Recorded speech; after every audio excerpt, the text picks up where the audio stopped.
Experiences in my life.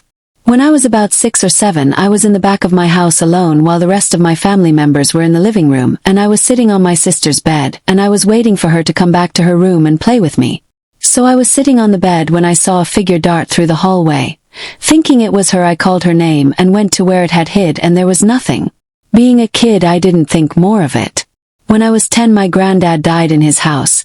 A little while after, maybe a month or two, me and my 2 sisters and mother were in the house. They were walking about the house while I sat in the middle of the living room where my granddad often was. Well, I was sitting on the floor when my sisters/mom walked past me, and they were headed for the back room. Just as I was about to get up, a chair started rocking out of control. I then called my sister's name, and just as she peered into the room, the chair stopped. It didn't bother me at all, though.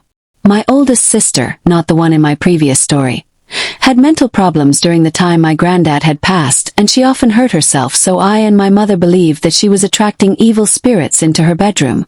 Often while we were all at school and my father was at work, my mom was alone at our home and would see dark figures walk into my sister's room, which I soon figured out on my own. I started to hear voices in my room, which was next to my sister's room, and they would whisper stuff I couldn't understand. Soon after this, I would sleep with my other sister every night, but I did sleep with my oldest sister a couple of times.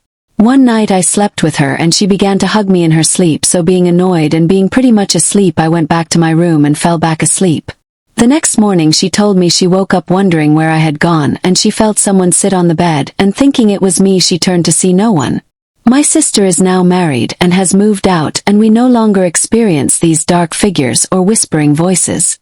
Now, about when I was 13, I saw a man only his shoulders up, and he waved at me. This was while I was trying to go to sleep. Not being frightened, I waved back and fell asleep.